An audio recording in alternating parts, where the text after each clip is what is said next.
RT, जिसका सीधा अर्थ होता है राइट टू एजुकेशन, यानी शिक्षा का अधिकार, जिसे सुचारू रूप से चलाने एक व्यवस्था बनाई गई है। लेकिन जब इस व्यवस्था की धज्जियां उड़ाई जाए और जिस वजह से विद्यार्थियों की जेब कटने लगे, तो इसे आप क्या कहेंगे? नमस्कार, मैं हूं आंचल लोखंडे और आज बात होगी राज्य में चल रहे शिक्षा के अधिकार को लेकर चल रहे धांधली की। सब पढ़े सब लिखे, ये स्लोगन है शिक्षा महकमे का। नारे देने से शिक्षा हासिल नहीं की जा सकती। यही हाल देखने को मिल रहा है इस समय नागपुर शहर में, जहां आम आदमी पार्टी पदाधिकारियों ने राज्य सरकार के खिलाफ मोर्चा खोल दिया।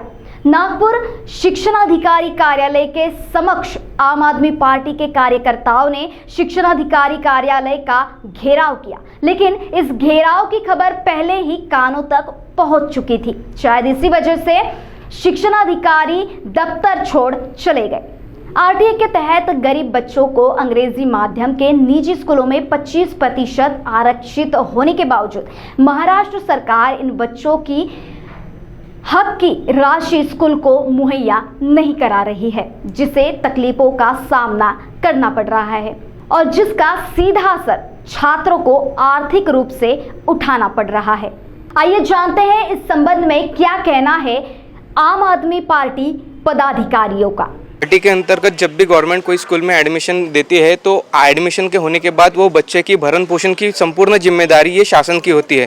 तो शासन को स्कूल को जो पैसा दिया जाता है वो पैसा शासन की तरफ से दिया जाता है। तो क्या हो रहा है कि ये 4 साल से उनको पैसा नहीं आ रहा है स्कूल को। उसके कारण क्या हो रहा है, जो पाल्य आरटी के अंतर्गत एडमिशन किया है उनको तकलीफ जा रही है। उसके बाद अतिरिक्त शुल्क प्लेग्राउंड स्कूल और बाकी जो पण शुल्क है ये उनके अतिरिक्त भार उन पे लदा जा रहा है, जिससे उनका मानसिक शोषण और आर्थिक शोषण भी हो रहा है। ये आर्थिक और मानसिक शोषण रोका जाना चाहिए और सरकारी शुल्क जो है 1800 करोड़ रुपए जो बकाया है महाराष्ट्र गवर्नमेंट का स्कूल को लेने का, वो जल्दी से जल्दी बकाया देना चाहिए।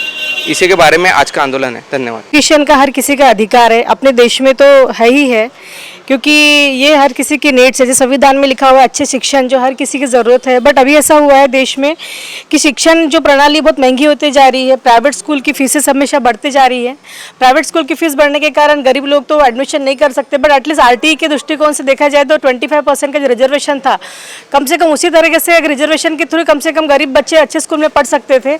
लेकिन अगर वो भी अगर रोक दिया जाए तो अच्छे स्कूल में एडमिशन अगर मिलना उनको भी मुश्किल हो जाएगा। तो क्या करेंगे? गरीब लोगों के बच्चे कहाँ पढ़ेंगे? फिर फ्यूचर में उनका रहेगा कि भाई सब्जी मंडी और पकोड़े में तलने वाले जो मोदी साहब ने जो बोला वही भविष्य रहेगा। क्योंकि अच्छे स्कूल में अगर वहाँ पर भी गवर्नमेंट स्कूल में भी अच्छा एजुकेशन नहीं और प्राइवेट स्कूल में ये भी रास्ते अगर बंद हो गए उनके लिए, तो क्या करेंगे ना? हमारे बच्चों का भविष्य क्या है? हमारे मिडिल क्लास है, जो गरीब बच्चे हैं, हमारे जो भाई बहन है, उनका भविष्य क्या रहेगा? तो इसके लिए सोचना चाहिए गवर्नमेंट ने, और ये आरटी का जो अमाउंट है पेंडिंग है वो करके क्लियर करके उनको भी अच्छे रास्ते खुल देना चाहिए उनके लिए। आम आदमी पार्टी की तरफ से ये आंदोलन आरटी एडमिशन के बारे में है। बहुत सारे स्कूल्स को गवर्नमेंट पैसा नहीं देती है, बजट एजुकेशन का नहीं बढ़ाती है, मात्र 1-1.5% पैसा खर्चा कर रही है और एहसान बताती है कि हम एजुकेशन के ऊपर में पैसा खर्चा कर रहे हैं। दिल्ली सरकार 25% अपनी बजट का पैसा शिक्षा पे खर्चा करती है।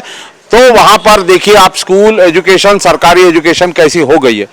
महाराष्ट्र सरकार 1.5% पैसा खर्चा करती है और उसके बावजूद भी अपने आरटी में जो उनको संस्थाओं को पैसा देना वो नहीं दिया जा रहा है। इसलिए बहुत सारे स्कूल वाले जो आरटी में बच्चे एडमिशन लेते हैं उनको एक्सप्लॉइट करते हैं। ये पैसा भरो, वो पैसा भरो, गवर्नमेंट थोड़ी हमें पैसा देती है, हमें पैसा नहीं मिलता है, हम कैसा पढ़ाएं, हम क्या करें, जबकि वो अनिवार्य है उनको लागू करना और सरकार से पैसा मिलता है उनको ये पढ़ाने का। तो उन्होंने बच्चों का एक्सप्लॉइटेशन बंद करना चाहिए, सरकार ने एजुकेशन का बजट बढ़ाना चाहिए और अपनी जवाबदारी शिक्षा के प्रति पूरी करनी चाहिए। इसी के लिए आंदोलन है हमारा। देखिए, हमारे पास आम आदमी पार्टी के पास जगह जगह से लोग आते हैं, नागपुर के अलग अलग जगह से पालक लोग आते हैं और बोलते हैं कि फला स्कूल में आरटी में एडमिशन हुआ और स्कूल वाले पैसा मांग रहे हैं। स्कूल वाले पैसा इसलिए मांगते हैं क्योंकि उनको सरकार पैसा नहीं दे रही है। तो सरकार जब तक पैसा नहीं देगी तब तक कुछ भी सही नहीं होगा। 25% एडमिशन सरकार ने बोला है कि आरटी के थ्रू प्राइवेट स्कूल्स में जाएंगे, जो स्कूल वाले नहीं लेते।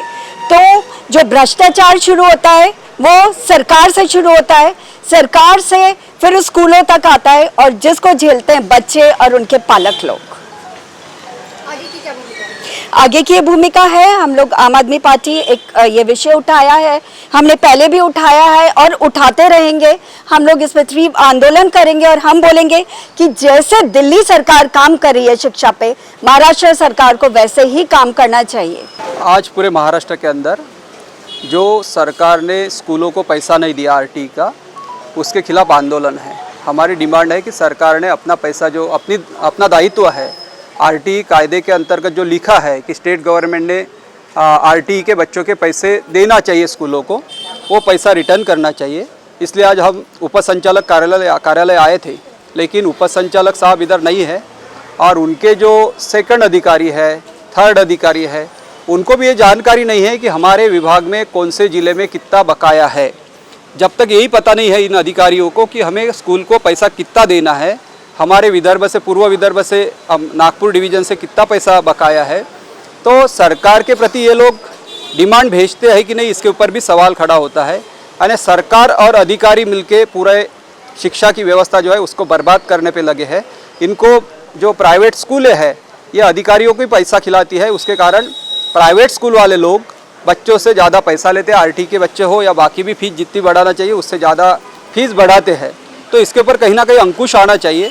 और दिल्ली का जो शिक्षा का मॉडल है, अभी हमारा सरकार पंजाब में आया है, पंजाब में भी अच्छे स्कूल बनाने का काम सरकार ने चालू किया। एक्चुअल आरटी ठीक है, लेकिन ओवरऑल शिक्षा देने का काम सरकार का होता है। स्टेट गवर्नमेंट और सेंट्रल गवर्नमेंट मिला के शिक्षा को ठीक करना चाहिए। हम तो चैलेंज करते हैं मोदी जी को कि आपने एक आधा स्कूल पूरे देश के अंदर एक स्कूल तो भी बनाया क्या अच्छा वाला जो वर्ल्ड क्लास की शिक्षा दे सके, ऐसा बता दीजिए। हमारे नागपुर से फडणवीस साहब है जो 5 साल मुख्यमंत्री थे, अभी उप मुख्यमंत्री है, उनको भी हमारा चैलेंज है कि महाराष्ट्र के अंदर, नागपुर में उनका 15 साल हो गए उनका शासन था, नागपुर के 400 में से 300 स्कूलें उन्होंने कारपोरेशन के बंद किए। इसका मतलब इन्होंने एक भी स्कूल ठीक नहीं किया है। और आरएसएस और बीजेपी सरकार का धोरण है कि ये शिक्षा व्यवस्था, सरकारी शिक्षा व्यवस्था ख़त्म करना, लोगों को अनपढ़ रखना। लोग पढ़ेंगे लिखेंगे अच्छे बनेंगे तो इनको सवाल पूछेंगे सरकार को। इसलिए सरकार नहीं चाहती कि शिक्षा को हम ठीक कर पाए, लेकिन आम आदमी पार्टी दिल्ली में कर रही, पंजाब में कर रही, और जब महाराष्ट्र में सरकार बनेगी तब महाराष्ट्र में भी अच्छी शिक्षा देने का काम आम आदमी पार्टी के माध्यम से होगा। महाराष्ट्र टीवी 24 के लिए कैमरा पर्सन कुणाल पानुरकर के साथ आंचल लोखंडे, नागपुर।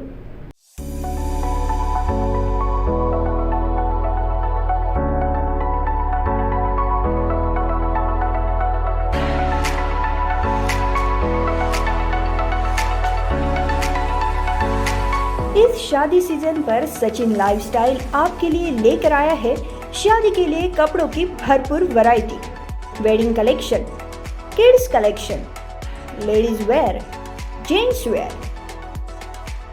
नई वैरायटी पर पाए 15% तक का डिस्काउंट।